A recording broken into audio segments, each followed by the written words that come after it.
This is a Film Stories original podcast. Mother's Day is almost here, and you can get her the most beautiful time-tested gift around. A watch she can wear every day from Movement.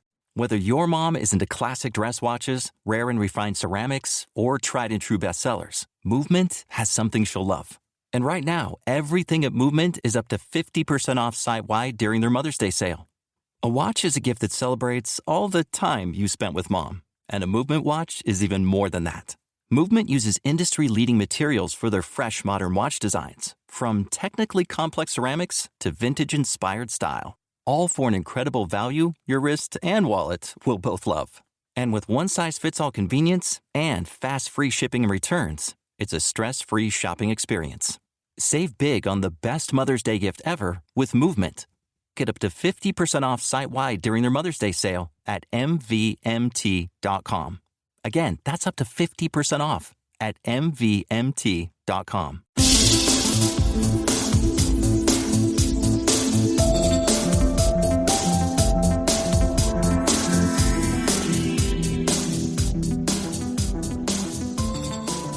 Welcome back, everyone, to the Xcast. As ever, the truth is in here. I'm your host today, Carl Sweeney, and this is our listener feedback episode for episode 7 of season 11, which we're calling Followers. And joining me to discuss this episode today is Russell Hugo. Hi, Russ. Hi, Carl. Thanks for letting me join you. Yeah, no, it's good because I checked up. It was about a year or so ago. I think we recorded a podcast together, and also it's been a little while since people have heard you on the Xcast. I think the last chance people had to hear you was talking about I Want to Believe during our Podwatch series, wasn't it, if I'm correct? I think you are. That was a lot of fun, but it's important for listeners to get a break. Yeah, I really enjoyed that one. You mounted a spirited defence of a much maligned film, I thought. So yeah, no, good to have you back today. And I mean, what have you been making of season 11 so far? Because we haven't heard from you on the podcast since it started. So, I mean, we'll come on to episode 7, but the first 6, what did you make of those? Overall, surprisingly, I've been really pleased. I was not a huge fan of season 10, and there are, of course, nitpicks or even just actual problems with a few of the episodes, or you could say all of the episodes even of season 6, but I've been surprised for a reboot, sort of a revisioning of a classic show, how many things that they've been getting right. And it's just been a lot of fun. So, have you had any particular favourite episodes from the opening sort of salvo? I would have to say this I really enjoyed a lot of the pacing and things that it offered. And boy, there's all of them have been really good, but it's hard for me to actually pick a favorite. Some of the ones, like My Struggle 3, can't really say I enjoyed it as much, but I appreciate some of the risk-taking it did quite a bit. So some of them, even like Plus One, which is a little bit more of a bottle episode, but I like a lot of the personal interactions with Mulder and Scully in that one. And while it's not my favorite Doran Morgan script, the Forehead Sweat still had a lot of fun things to offer. Yeah, I've sort of felt that a lot of the episodes have been in a similar sort of level in terms of quality, as far as I see it, in that a lot of them have been very good, if not maybe, right up to the best of the original series. Maybe not quite at that level, but I think there's certainly been lots to enjoy. Yeah. And, I mean, what about this one then? Episode 7, a very distinctive episode indeed, wasn't it? What did you make of that? Well, maybe you should go first, Carl. Yeah, well, I actually like this one quite a bit, to be honest. I've already talked about it on the podcast with Sarah, so people will have heard what I thought, but I've seen it twice. I really enjoyed it, and I wondered if it would fade a little bit for me on second viewing once I'd slept on it, but no, I really like this episode. How about yourself? Well, I'm going to look forward to this listener thing quite a bit. It was my first loathed episode of the series. I can't think of a more pedantic and aesthetically irritating 40-ish minutes of television that I've seen in a long time. So I only checked 3 of the listener feedbacks before we were recording this on Facebook, and I saw of those 3, I'm in the minority, and that's fine. I'm glad people enjoyed it. It wasn't in some of the other things I've had issues with in recent television, or even like Babylon or something, where I have a big ethical problem with an episode. It's not that. It's simply just tone storytelling. And we'll get into that as we go. But yeah, there's things to like about it too. I'm eager to hear what you've loathed about it so much. And I mean, we're always happy to have dissenting voices on the podcast, so that's fine. Yeah, no, that's probably the most negative opinion I've encountered so far. Oh, so, wow. Fascinating. I mean, my aim is we'll try and establish some common ground between us during this podcast then, I guess. Great. Thank you for welcoming dissent. All right, so what I've done is we had a lot of feedback on this episode, actually. I think compared to the previous episode, Kitten, there were about 3 times as many messages have already come in about it on Facebook. This is our Facebook group, X-Files Basement, the Xcast podcast fan group. So I've just selected a number of messages from there that we can have a bit of a chat about. So the first one comes from Maura Funchian Jaeger, and she says, I thoroughly enjoyed this episode. The momentum was sustained throughout, and for me the hour flew by. At first, I thought the silence between Mulder and Scully at the restaurant seemed contrived, possibly commentary on a lack of human connection in the era of smartphones. But we've never seen them on a proper date, and they're so at ease in one another's company that perhaps the silence is just evidence of this. Though the relentlessness of the AI bordered on absurd, particularly the dozens of drones outside Mulder's home, I was so entertained, I didn't care. So, I guess we should start there, because she touches on the conceit of the silence, or the almost silence of the episode. So, yeah, tell me about your reaction to that then. Did you know going into the episode that was, what was going to happen? I knew nothing. I've been trying to stay in the dark spoiler-wise this entire season, and it's been for my enjoyment. It's actually worked out really well. So I went into this knowing absolutely nothing about it. Are you referring to specifically the silence between Mulder and Scully, or are we talking about just the overall silence of the fact there's no one else in the episode, no other humans? Well, she's mentioned the silence between Mulder and Scully. I mean, I'm interested in that too, but also, this stylistic affectation as a whole, as it's kind of developed throughout the episode. Yeah, I thought the key word that she put out is contrived, and that's something that's subjective. But once they started showing the mobile phones, and I think there was an article there that Scully just happened to be looking at about Elon Musk and AI as a bigger threat to humans, there was so much already within the first 5 minutes being on the nose. I thought, well, okay, it can't go any further than that. And, well, it did. But I will say that the one thing that didn't, of the absurd thing, it's interesting that she picked up on that, the swarming drones, being that drone swarms was like a big fad in military and other technology, 5 years ago. That's one thing that actually didn't bother me. I thought when we're talking about a hive mind and all the rest, that was something I thought that was represented really well. But I can see her perspective too. On the issue of the contrivance of it, I'll tell you what I was kind of expecting going into this episode, is that I thought there'd be an in-story reason why the characters couldn't speak. And I knew it was about drones to some extent, so I wondered if, it was going to be that they couldn't speak, otherwise the drones would be able to detect them, But no, this is different, and this is different to other series that have done a silent episode as well. So the way I sort of perceive it is that it sort of tips the episode over into this kind of into a kind of a parable state, It sort of relocates it from the real world. Does that make sense? Totally. And I think that's a fair defense. Looking at it from the technical or the artistic constraint of keeping it silent, I think it was one of the fun things about the episode and something that was successful. So I'll definitely agree with you on that. All right, let's hear from Maciek Gutkowski, and I just want to apologise in advance to anyone who I mispronounced the name of today, because I'm sure there'll be some others too. And he said, while I found it quite funny, which is never a bad thing, I'd personally take a trade-off where this episode doesn't happen and My Struggle 4 is an hour and a half, as I'm sure it will feel rushed and overloaded like all the other My Struggles. To me, it felt like a comedic sequel to Ghost in the Machine. So I guess what he's kind of hinting at there is that this episode, because it's it's this kind of weird, kind of discrete block of an episode, isn't it, that can be totally disregarded in terms of continuity with the other episodes around it. So it seems like he finds it a little bit dispensable. Exactly. I think, and you summed it up as sort of it's not happening in the quote-unquote real world, of even just the real world that the X-Files inhabits. When I was done, I thought it didn't feel like the X-Files, the logical structure, all of those things, and it was so absurd, and it was so preachy that I thought it would make a really, because there were a lot of fun elements, but except for the first 2 minutes and the last 2 minutes and 1 minute in the middle, what progresses? What do we learn? What is actually added to the story? And I think this would have made a really nice 5-minute episode, like a 5-minute bonus, Scully and Mulder's adventures, even a cartoon. And I'm not trying to do that in a way that it's trying to dismiss it as something, but it felt like a cartoon. It's not even, I'm sure maybe people get into like Black Mirror comparisons or Twilight Zone, but I don't.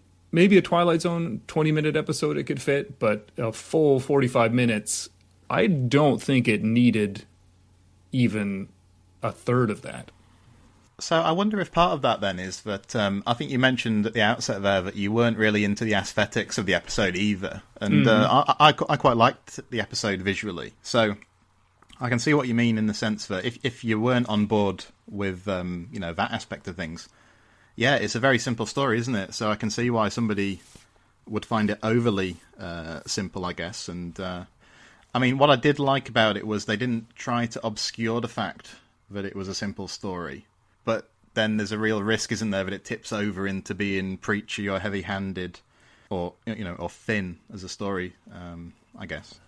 I just have an issue where it's, there's a time and a place to preach, and it's a fine message and all the rest, but I do have an issue with the repetition and the fact that the repetition is using aggressive affect that isn't really, it's not engaging you in a rhetorical sense or a didactic sense. It's just, look at how irritating or how negative this is. So we're going to make this screeching sound, and we're not going to just make it 2 times. We're going to make it 8 times. And then when we go to the next scene, we're going to do the same thing. We're going to find an irritating visual stimulus, and then just hammer it home and hammer it home and hammer it home. And we're going to do that for 40 minutes. So that's more of my concern, is the variation of the style of the information that they're presenting, and the fact that so much of it is just simply visceral. Like, this is chaos and this is irritating, but it doesn't actually build to a real crescendo. There's not like almost a musical aspect to it. It's just sort of measure 1, repeat, and then sort of the end. That's my long rambling. No, that's very interesting. Just give us one example of what you're referring to when you say like aggressive affect, if you could. Sure. The sirens in Scully's home, and just how it goes. The phone's going off, the TV making noise, the machine, we're going to zoom in and make it very, the vacuum and things, we're going to make it very noisy, very irritating. The credit card beeping, just even the voice of the car where Scully's getting the ride home, and the way it's repeating things and the expression it's doing, it's all very aggressive. It's very heavy-handed, which is fine because it's supposed to be this fun cartoon aesthetic-esque thing, but that it does it so often, and there's no other side to it. It just then becomes too excessive. And I suppose it's kind of laid out in that teaser, isn't it? Because there's a line, I think it's the final line of the teaser, is like something along the lines of, humans need to learn how to treat AI better, or we'll be the ones who are deleted, or something like that. It kind of announces the overriding message, doesn't it? Like within the second minute of the episode, I suppose.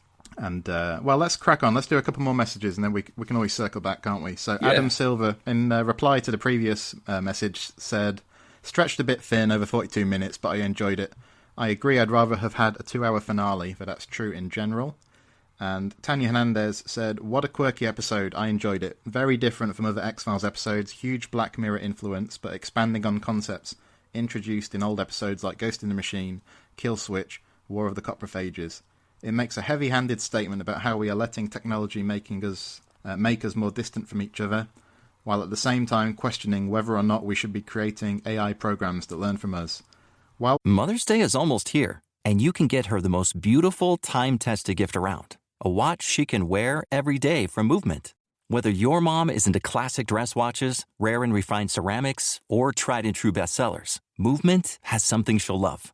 And right now, everything at Movement is up to 50% off site-wide during their Mother's Day sale. A watch is a gift that celebrates all the time you spent with Mom. And a Movement watch is even more than that. Movement uses industry-leading materials for their fresh, modern watch designs. From technically complex ceramics to vintage-inspired style. All for an incredible value your wrist and wallet will both love. And with one-size-fits-all convenience and fast free shipping and returns, it's a stress-free shopping experience. Save big on the best Mother's Day gift ever with Movement. Get up to 50% off site-wide during their Mother's Day sale at mvmt.com. Again, that's up to 50% off at mvmt.com. We have the intentions of teaching it the best parts of us, we being flawed, maybe teaching it about the worst parts of our behaviour. The sparse dialogue was interesting, especially when I noticed how Mulder and Scully spoke more when they were talking to themselves alone than when they were in each other's company. Not one of my top favourites of this season, but I enjoyed it way more than Kitten, sad to say. Oh, and best guest appearance after Karen Conoval, Scully's personal massager. Alright, so well, there was a couple of things there. I mean, like we've already mentioned the term heavy-handed, and I guess I'm on the line of sort of agreeing with it, but not seeing it as a huge problem. Yeah. Whereas you're coming at it from a slightly different perspective. Let's talk about that personal massager, because, I mean, it is interesting, and it's something that a lot of fans have commented a lot on. And how do you see that? Because there's an argument that this kind of thing is uncharacteristic for a series that has been, you know, relatively chaste during its kind of lifespan, hasn't it? But yet season 11 has been a little bit more risque. Things like the joke about Mulder in handcuffs in episode 2, the joke about Mulder's juices in the previous episode, Kitten. So how do you see that? That's a good topic there. I'm probably not the best one to address it, as I'm not a shipper in that sense, but I'm not somebody who is against, you know, a relationship between these two characters who have spent so much time together. So that can play a role in it. It's, you know, it kind of goes back to it's a really heated debate online, and I'm not sure I'm the one to get into it within 2 minutes. But, you know, growing up in the United States, I mean, people brought this up before, and when it comes to Doctor Who as another science fiction show that was very asexual to some degree and is very restrained in that. And from my perspective, it's a similarity with the X-Files, is it's less about that for me than more about it's now diluting the broth of what the show is. So it's not a problem, but I think there's something, it's sort of a rare form to have a show like the X-Files, especially where the two main characters for so long maintained a professional platonic relationship. I don't see necessarily that it's bad that it has to change, but I think it's slightly unfortunate that there are less examples of that in media, and sometimes can make the art less interesting without those restraints. I suppose this issue of the vibrator basically is kind of outside of their relationship in a sense, isn't it? And not outside the sense of the relationship, but it's outside the scope of the show, because it's not an issue of like, oh, is it bad to sexualize the characters? No, I'm not making a moral puritanical argument, but the fact is that the show is sexualizing both characters, and that's more of the thing. It's more of what the focus and the coverage of the show is, almost sociologically or philosophically. But anyways, what were you going to say? I'm sorry. Well, one thing I was thinking about was initially, and I think I may have said this to Sarah on the podcasts that we recorded, I sort of said, well, that the vibrator stuff, it's kind of uncharacteristic for the series, but, you know, it's kind of fun. But on reflection, I mean, there were lots of references in the original series, weren't there, to Mulder's kind of pornography consumption. Mm-hmm.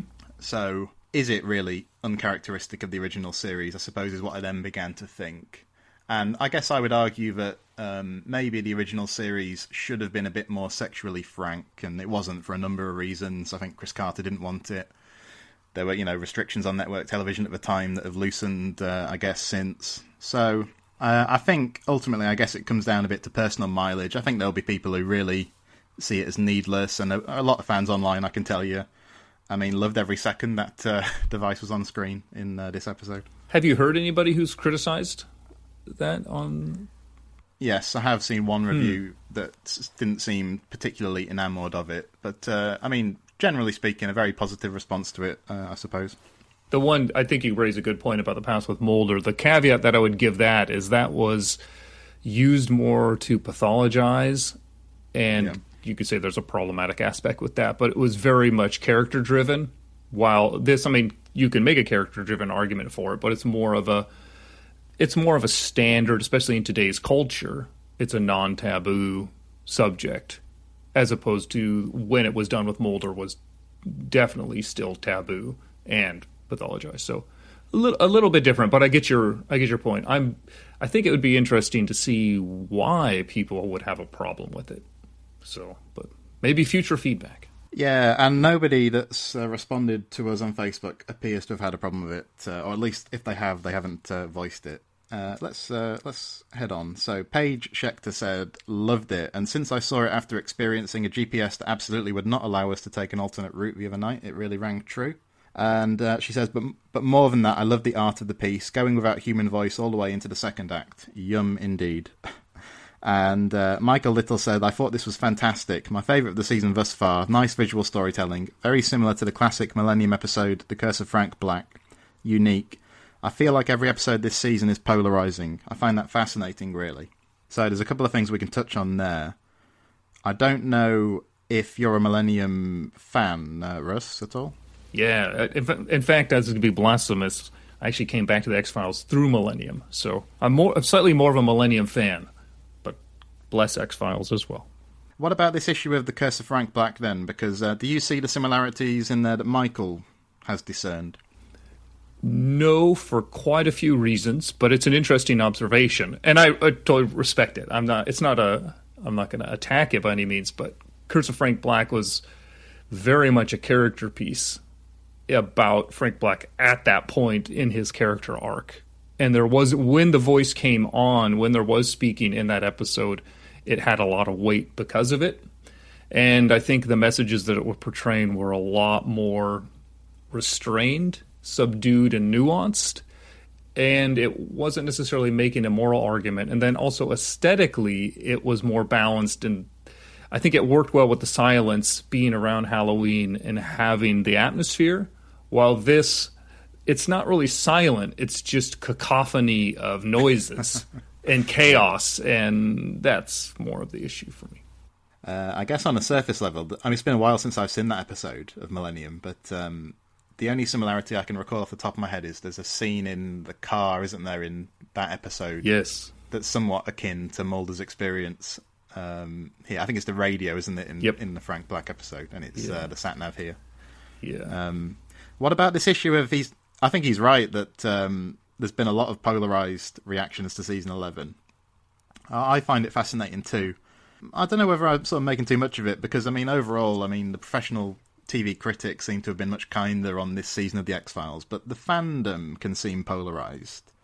I don't know, do you have any thoughts on why that may be? Do you think it's just indicative of fan culture in general these days? Well, yeah, I mean, I think Tony recently shared a blog post, and pardon me, I can't remember the person who was running it, but it was an interview with John Kenneth Muir specifically about this. As someone who has had a very passionate negative response to some recent television, I too am guilty. But it does seem, with something like the X-Files, which I think takes a lot of risks in some ways and also sometimes plays it safe in a strange way compared to a lot of television in the reboot, I think there's, especially when there isn't so much ethical baggage like there may be with other television, I find it a little strange, and this is my own personal opinion, I find it terrifying when fans identify characters as real people and relate to them at such an extreme degree that they take almost like moral righteous crusades about fake characters as if they are real, which sometimes I've seen in some of the fandom with Mulder and Scully. And that scares me. Well, and would you agree it particularly seems to be the case with Scully, perhaps more so than with Mulder? Is that how you see it? Yeah, and I think some ways where people will take the character as inspirational, I think, can be fantastic. I mean, the Scully effect is something that is a wonderful benefit that the X-Files has given us. And I'm not arguing that there are moments of where the character is miswritten and it's a shame because of how it would be presented. But I don't know if I'm making myself clear. There's a point where it goes beyond that, where I think people don't really prioritize that the show is written by various people, made by a bunch of people, and that Gillian Anderson is an actor, a very talented one, but Scully isn't real.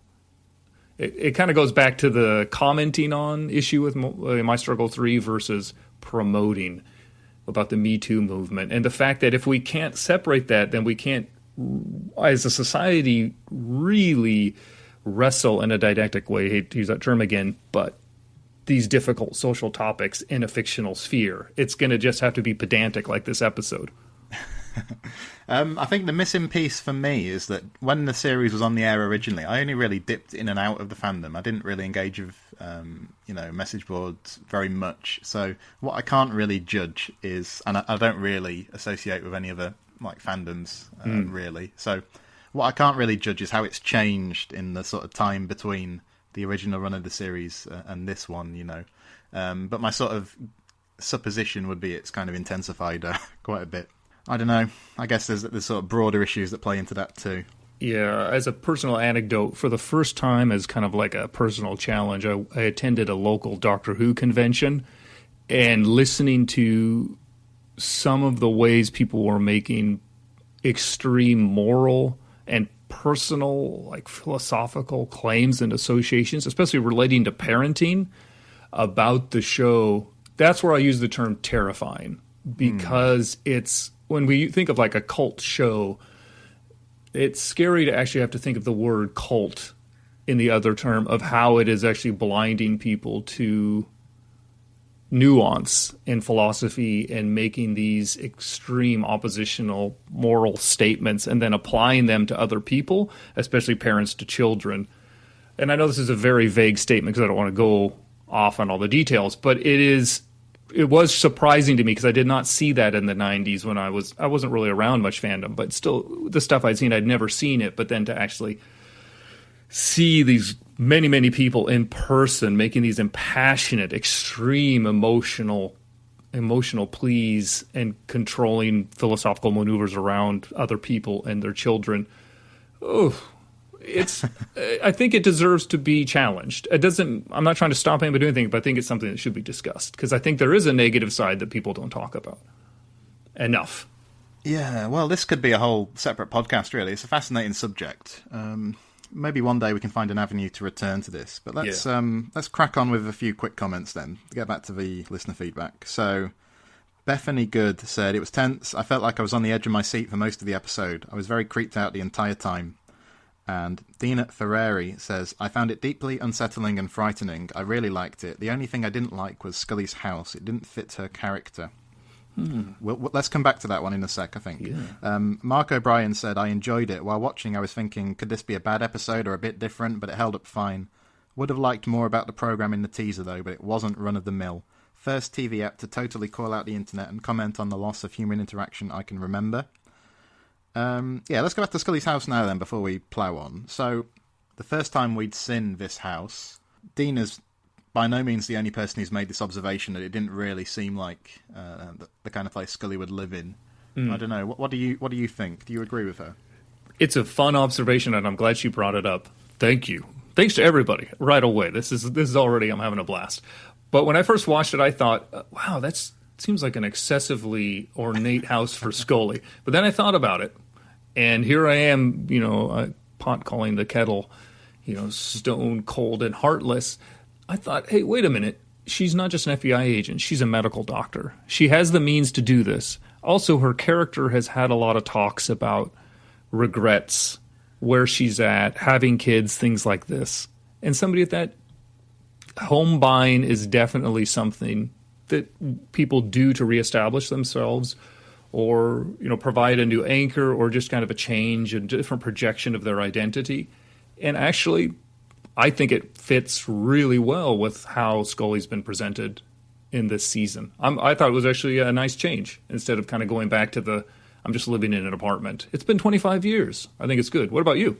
Well, one thing I'd add to that in terms of how she may have been able to afford it is some people have pointed out that, her mother died like a year or two ago. Yeah. She may have had some kind of inheritance there. Good points. I don't know. It didn't bother me at all. It didn't really cross my mind when I watched the episode because I was quite engaged with the episode. But if this hadn't been an episode about modern technology, I doubt whether they would have presented her in a house quite like this, because it seemed that it was purposeful to tie into the overall kind of, as we've said, heavy-handed message. So. Yep. If this had been, if we'd have encountered Scully's new house in some other context, I'm not sure whether they would have gone this way. I mean, it's impossible to know that, but that's just kind of how I feel, I guess. I think that's a fair feeling. And on one hand, you could think an army brat, she might have gone for a more simpler house. But if we think about the mother dying recently, and this just implies that the house was bought recently, and Scully's character has always seemed as someone who's too busy to have a lot of outside hobbies. And that's one thing I kind of liked about the presentation of the house and the decoration is it's very out of the box, pre-decorated. Here's your house. It's a nice one, but it doesn't have a lot of personality. It makes me think it fits her very professional lifestyle. But I dig your points, Carl, as always. Glad to hear it. Well, something that Marlene Stemme pointed out may tie into this, and let's see what we think about this. So this was a nice comment. She said, I really liked this episode and I can't quite articulate why. I don't think the story is literal. I think I would have hated it if I followed it for plot development and concrete information. I'm not sure time and place are actual. All of it seemed too metaphorical and dreamlike, which I tend to like. This entire season has had things that aren't quite right, aren't veridical, but I think this could be by design. At points in the episode, I wanted them to get on with the story. But I think the story is the back-and-forth contrast between human and machine, certainty and ambiguity, Scully's high-tech, neat house, and Mulder's low-tech, lived-in home, etc. Nothing this season seems entirely linear, so this episode doesn't seem out of place or wasteful to me. Yeah, what particularly interests me from her comment is the thing about all these things in the season that aren't quite right, and whether or not it's by design. Because I'm not sure if you followed this or not, but there were some ideas percolating, especially in the early part of the season, that maybe this is taking place in some kind of alternate reality. Yeah. Although that seems to have abated somewhat. I haven't heard people putting that forward recently. But I should have made a list really, but there have been a number of things that people have pointed to that don't quite line up with established continuity. And I like to give the creators credit, that they're sort of smarter than me, and that there's a very good chance that anything that ends up on screen is purposeful. But like one example in this episode was, I think the car. I think I'm getting this right. I think the car that Mulder drove had previously belonged to Scully, or something like that. It was something with the vehicle that wasn't quite right, and it just sounded like the kind of thing that somebody would notice that, and that if there has been an issue there, it sounds like something that would have been done purposefully. Anyway, I could have been a bit more concise there, but what do you reckon, Russ? That is a tough one. I generally like to give the creators credit to a point, and then there's the reality of production, and that some decisions, it could just be Scully's car because they only got one car on loan from the sponsor, and so they had to shift it over and didn't have time to change the plates. It's a nice thing to see. Maybe once the season ends, we can go back and look. We also have there is this beautiful thing about fandom of having, post retcon and fandom going in and fixing these gaps and holes where they are and to make things work. On the other hand, sometimes giving the creator too much credit, and I'm sorry, I know we talked about this briefly, if this is going off on another tangent, one of my issues with the recent reboot of Twin Peaks and season 3 was fandom just gave anything was intentional. Everything was intentional. Even though the creator says it isn't, even though there's no feasible, possible way to make that work, that anybody would have time to add that much detail, no matter the size of the crew that they were working with. It still was intentional, and everything was intentional. And it can become a big problem for me in that case because of the ethics that they're trying to excuse by doing these things. Here in what are you going to say? I was just going to say, I think sometimes with X-Files fans, you get the complete opposite, that everything is assumed to be haphazard unless proven otherwise.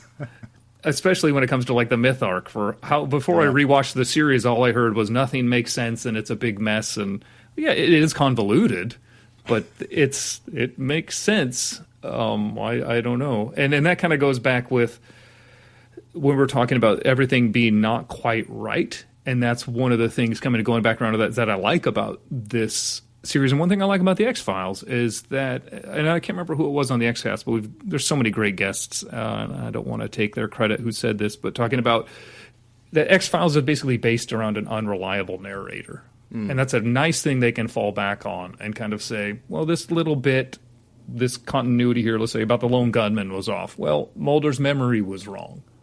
And to go, I think that's nice. It gives the writers an out if they make a mistake, and it also gives the writers to be playful with the narrative, and it gives us something to wrestle with. And we don't have this concrete, brutal canon that we're constantly obsessing over. And that's what's kind of nice is I think compared to a lot of other shows, X-Files fans seem to be pretty balanced when it comes to detail obsessing. They do it in a fun way a lot of the times and can have a look of things, but it's not as frightening. But I don't know, what do you think? One of the things that I think bolsters the claim that a lot of these things are by design is that there are these other things in Season 11 that are designed, it seems to me, to like disorientate us. So I'm thinking of the fact that every episode has had a altered tagline. The Darren Morgan episode didn't at the outset, but it did have "The Truth Is Out There?" question mark in the Reggie sequence. And another one that I would point to is the recurrent appearances of this man, the guy on the poster. So they're definitely up to something. Whether it's going to amount to much or whether it's kind of Easter eggs, I don't quite know. But I think that seems to hint at like the intent to me that some of the things that fans have identified, whether the one from this episode about the car is one or not, I'm not quite sure. But maybe some of the other things that people have spotted, may not just be accidental. I think you're totally right in that there are a lot of examples just narratively, My Struggle 3 being a flashback, those kinds of things that are so clearly intentional. This and the revision of Langley's life and especially, Forehead Sweat, and fake news and all of this kind of stuff. And even Kitten, there's quite a bit of that Yeah, and I think that's fun. If they're presenting us with this much, and like you're saying, almost every episode has this subtext of, well, actually, the whole X-Files is about that, not knowing what is truth or reality, but to an extreme degree, then why not look for other things? That's a wonderful, fun thing. It's teaching us all to examine things more closely. So good job, educational X-Files. Yeah, we need all 10 episodes, though, before we can start to see it in the proper light, I suspect. But, okay, let's do a few more messages. So, Jeremy Daniel said, "Oh man, I really enjoyed this one. It goes into some very ridiculous territory, but I'm okay with that. I found some of the robot stuff to be hilariously over the top. Really fun. Moral of the story, tip your server." Edin Dumisic says, "I am so split on this episode. On one hand, I really enjoyed it. It has a cool concept, great sleek direction by Morgan, and manages to actually be disturbing instead of completely ridiculous. On the other hand, I get the commentary on modern connected but disconnected living, but it did push its concept to the extreme to make this point.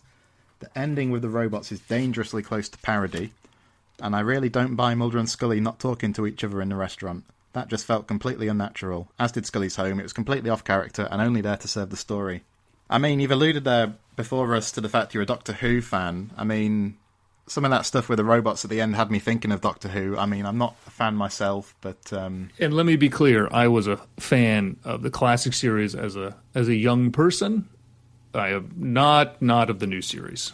Right. Well, all I know is that the Daleks can't climb stairs, can they? But I think there was a robot in this episode that could. Well, they could climb stairs, and I hate to... Oh, I apologize. No, it's fine. It's just... This is one of those misnomers. We didn't see it on television until the Sylvester McCoy serial, Remembrance of the Daleks. And I'm sorry to geek out this podcast even further. I'm going to stand back for a minute. No worries. So, do you agree, though, that it was dangerously close to parody? Is that the light you saw it in? After the first, basically, a minute and a half, yes. It was a parody. I mean, that's... Wow, even the ending where they're doing the texting on the phone and then they put down the phones and it cuts back and forth and then their hands let go of the phones and hold each other's hands. Yeah. Yeah, I mean, it's not a parody in the sense of a comedic sense, but it's... I mean, think if you take a parable and you stretch it out to 45 minutes, that word shifts into parody at that point.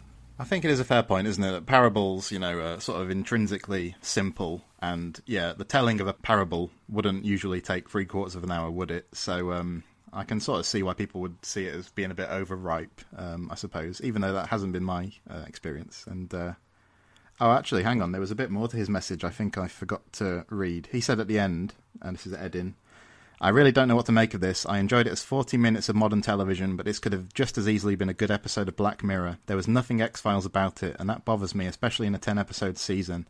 Even more so when we already got one episode commenting on technology in this. I'll just tell you what I was half expecting after a few minutes of this episode, was that I was wondering if we were going to end up realising that Mulder and Scully were in the simulation that had been discussed in episode 2. And I wondered if that's why Scully had a new hairdo, and why they weren't speaking, and why there were no background characters, So I'm not sure if I was disappointed that that didn't turn out to be the case, but I thought that would have been a nice way to tie it into the season around it. But quite a bold statement there, isn't it? There was nothing X-Files about it. But yeah, Amen. That's kind of what you were saying as well, though, yeah. And when you're talking about waiting for the shoe to drop, I thought, is this going to connect to the AI in this? Is this going to, even if they're not in the simulation? And at the end where you find out, oh, it just was because they didn't tip. Yeah. There's a level of reality that this is a show about lake monsters and aliens, but the X-Files is not, I don't think it's ever gone this crazy to where stuff happens to Mulder and Scully because they're around things.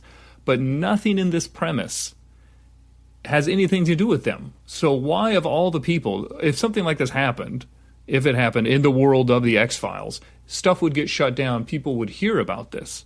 So we have to assume that the first time something this intense has ever happened to Mulder and Scully by pure random chance of all the people in this world, because Mulder didn't tip. And they don't make any connection to any of their past associates. So easily could have connected it to the AI from this to make it, oh, they were particularly targeted or they were primed for being targeted or something. But nope, it just was purely random. And that's where I'm going to totally agree with him. It's not the X-Files tone at all. Well, let me play devil's advocate a little bit. Please. There. So, what about episodes from the original series like Monday, for example, where essentially Mulder and Scully walk down the street to the bank and they get involved in a time loop, Yes. It doesn't come out from they don't get a case file, they don't go out to a small town location or anything like that. Do you have a problem with like episodes like that?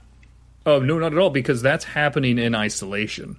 You could say it's kind of cartoonish or whatever else, but it is still abstracted from the real world. This episode is having us believe that this is happening in the real world. And in Monday, that could happen to somebody else in the X-Files world, but no one may ever know about it in the Monday situation. This, everyone would know about it. And the fact that no one else is noticing, no one is doing anything. The parable is taken to such extreme that the neighbors aren't there, there's nobody on the street, there's no one in the restaurant, there's no other cars, there's no one to talk to. But even then, the next day, this would be a huge story, no matter who it happened to. But Monday would be... That's the thing about the old X-Files, is they could go out to the woods, and something would happen to them, and no one would know about it because it would be in the woods. That's one issue with the modern season being so urban, is that these... Unless you're in this super secure building like in this, in, I think, New York or wherever it was, that's my thought. But I'm ready for a rebuttal. I'm totally ready. Well, the way I took it, and this was on first viewing, was that because that opening scene in the restaurant is kind of ridiculous. I mean, it's ridiculous that there's no one else there. It's ridiculous that they don't speak to each other. Mm-hmm. But what it sort of does is it establishes, or I felt that it established that you weren't supposed to take this as realistic. You weren't supposed to read it as being something that's happening in reality in the real world. So, like we said earlier, the teaser sort of announces itself as this kind of didactic parable or fable or whatever you want to say. So, yeah, it just didn't bother me, is what I would say. It specifically bothered Edin, because he used that word, but I see it. I mean, all the comparisons that have been made to things like Ghost in the Machine and Kill Switch and so on are fair, but I kind of see it in the vein of stuff like postmodern Prometheus or Triangle, where you sort of take a bit of a leap and you sort of assume that what's happening is happening in a world that's kind of adjacent to the one we're usually in, It's totally fair. And I think I'd be able to enjoy it more if it had an actual message that was a little bit more balanced. And my concern wasn't just the fact that it's pedantic, but that also the things that it's in a magical world, but it's trying to bring in real ideas. And they're saying that these real ideas are equitable. And I have major concerns about these ideas in the real world. The very extreme views of some futurists and singularity people about AI and technological sentience and things like this. And so they're trying to have their cake and eat it too. This exists in the real world. I would equate a lot of it to magical cult-like thinking. And then it's brought into this fictional world, but it's used it as a connection to our real world, as if this could really happen. So you're telling me in the current present state that an AI could somehow control not only all of these things, we're going to control also Scully's vibrator. How it has a Wi-Fi control all of a sudden? Maybe, I don't know. And then they want to be tipped, but wait, they're going to try to kill Scully by blowing up her house. So the motivations of why they're doing things, the way they're behaving, why are they even attacking Scully? She wasn't the one who paid. It's Mulder, and Mulder's card is going to pay. So these other logical gaps for the behavior that simply instead, like, I'm going to take this one little technology I read an article about on, MSN.com, and I'm going to make it extreme. But for me, it doesn't connect with the message. It doesn't connect with the actual real-world application of these technologies. And since X-Files, when it tries to deal with hard science, at least it tries to do a little bit. And this, trying to make the moral preach of, like, put down your cell phones and hold hands, they could have made a really nice story like Postmodern Prometheus that had an emotional heart. There's no emotions at all in this episode. It's just noise. I hate to be here. I'm going to be a thief. It's sound and fury signifying nothing. Yeah. I think with Scully, I didn't pick this up the first time. I think that the reason they were after her was she was so kind of rude to her technology. And that the AI had kind of, like the car, for example, it tries to make her comfortable, and she's very curt with it, isn't it? Very dismissive. And like the vibrators under the bed, which, that's probably not the most hygienic way to store one, So I think that may have been what they were aiming at. It was kind of separate to what Mulder was going through, but, it was a bit of a leap, I suppose, but it was happening in tandem with it.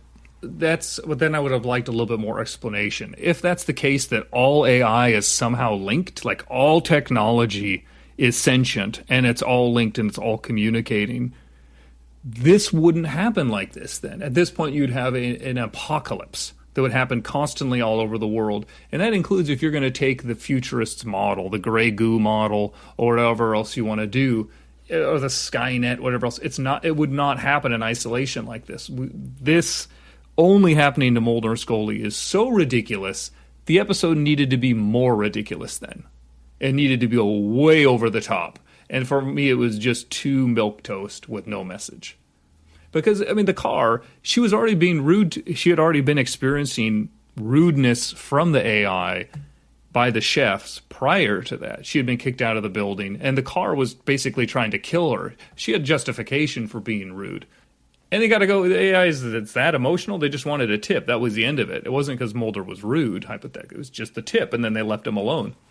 Yeah, although the car only sped up once she'd told it to be quiet, hadn't it? It was driving fairly nicely to begin with, I thought. True. Good point, Scar. That's why I'm here, for you to keep me in check. Well, let's just do the last two then that I've got here today. So Teresa Rother said, I loved it. I work in cybersecurity, so I got a lot out of the portrayal of IoT devices. IoT meaning Internet of Things. Constantly mining our data and what can happen if it's misused. She says, Teresa's cyber tip for the day. Don't buy a smart sex toy. Like all IoT devices, they can be hacked and they're insecure as shit. Buy a dumb one. I also love the message about how our smart devices are destroying our personal relationships. How many times have all of us gone to restaurants and witnessed tables of people glued to their phones, barely acknowledging each other? And I'm going to give Tony Black the last word. I gave him the first word on the kitten mailbag, but I'll give him the last word here. And he said, "That might honestly be my favourite after Forehead Sweat. I had no idea how this was going to work, but I think they executed a mix of silent comedy and sci-fi anthology beautifully. Could have been Black Mirror or a modern Twilight Zone. Lots of commentary about our use of devices, which takes the AI concept the show has flirted with before into the modern age. So clever, so stylish. 2 for 2 for Glenn Morgan behind the camera this year." Anything you want to say, kind of in summation to those last two messages, or, in reflection in general, Russ? Yeah, I mean, like I said, there are things to like, and there was some comedy in there that I enjoyed, particularly by Duchovny. Did a good job. But I really have a tough time saying that this episode said anything or showed anything that hasn't already been done 1,000 times in the past 10 years by so many other TV shows. And even though I'm not a fan of Black Mirror, it's the depth. I mean, really, what is this showing? Oh, a TV can do this to you. This can do this to you. And I like, I like the idea that it's on the message of, people being disconnected by distance themselves by phones. But honestly, that was just 10 seconds in the first restaurant and then 10 seconds at the end. I think that could have been a much better episode that actually explored the characters a little bit, or make it more of a comedy. Like Tony's highlighting some of those aspects that are working there. And it also would have been fun, I think, to explore the cybersecurity Internet of Things more if it was done more realistically. I think that could have been fun. That would be more like this or something like that, and how the tracking worked and robotics and how different things, what things could actually link to each other. And it could have been fun, but it just was too blah. But that's a bad summary, Carl. I'm going to ask you to save this podcast. It's up to you. Obviously, I differ in the sense that I did find it a lot of fun. I would agree that one thing I didn't bring up, though, there were some parts where the internal logic puzzled me. Like, I didn't really understand how they got to that location at the end. So next time I see this episode, I'll be looking carefully at the construction of it. But no, I just think it's going to be an interesting one to see where the dust settles on this one in terms of fan reaction in years to come. Because the immediate reaction in the days following an episode can tend to be very extreme, either positively or negatively. Like we've seen, the majority of the feedback has been positive. But, who knows, maybe in years to come people will look at it in a slightly different way. Yeah, I would like to end by saying, again, I'm being hyper negative because I'm on a podcast talking about an episode. I'm thankful to have any more X-Files. And this whole season has been a lot of fun. And honestly, I'm glad that this episode exists rather than it doesn't. I can take the standpoint it would be better to have a 2-hour finale. Fine. But we got what we got. There's a lot of good stuff in here. I can get rid of the rest, and I just want to be clear, I'm still thankful. And I enjoy talking negatively about things other people put a lot of hard work into, because I'm an evil human, and I'm sorry. Just quickly, before we wrap up, then let's talk a little bit about, the last stretch of the season. I mean, what are you hoping to see from the finale? Or, there's a lot riding on it, isn't there? If Chris Carter pulls off a successful finale that pleases most people, it's going to be quite a feat, I think. I don't know how it's possible, considering how plot-packed the first 2 episodes of the season were. I honestly just don't. I have very low expectations of it narratively coming to any sort of conclusion. Would be much happier with something that's character-driven. I don't care so much about what happens with the smoking man. I don't care about. I do, but I don't comparatively care about what's going on with the AI and the aliens and the virus. Where I would like to see the series end up would be just at least giving Mulder and Scully good closure. That's why I loved I Want to Believe, because it did that. That's why I think we watched the show. I know a lot of other people do because of the mythology, and I think that does need to be addressed, but I don't think it's possible. There's so many balls in the air. What do you think? Well, I sort of think back to episodes like Paperclip, and I think that when they're firing on all cylinders, they can cover a lot of ground very quickly. Then I also think that, it's been a while since we've had a mythology episode as compelling as Paperclip. So, let's wait and see. Let's wait and see. And just the thing is it's been great so far, and even if the finale isn't ending, or the finale is we'll say terrible, whatever. It doesn't matter, because I think the first half, these episodes we've gotten are such a gift in modern television for reboots that, I'll be happy with no matter what happens. Yep, that's a nice note to end on, I think, Russ. Thank you very much indeed. I really enjoyed that. Your lies are the kindest in this hemisphere, and I really appreciate it. But it's seriousness, and that was serious, but even more seriousness. Thank you for letting me come on and talk. And those are some great feedback. I'm so stoked I got picked for a feedback podcast, because let me state, the XCast has the friendliest, people all around in the sphere of co-hosts, hosts, guests, and listeners and feedbackers. You all are fantastic. Well, cheers, Russ. And there's lots to look forward to XCast-wise in the next few days, because I think the next episode people will hear is Sarah's interview with the co-writer of this episode, Shannon Hamblin. That'll be coming very soon. Awesome. And then we'll already be back into the next episode before too long. I'll be back for episode 8. But in the meantime, if you're interested in supporting the podcast, you can have a look at our Patreon if you like. You can go to patreon.com/thexcast, and all the information is there about how you can support us and all the different tiers of membership and so on. And don't be discouraged by this episode from using social media, please, because we're on Twitter at the X_cast, and we're also on Facebook at X-Files Basement, the XCast podcast fan group, and it'd be great if all of you could join us there. But until next time, listeners, trust no one.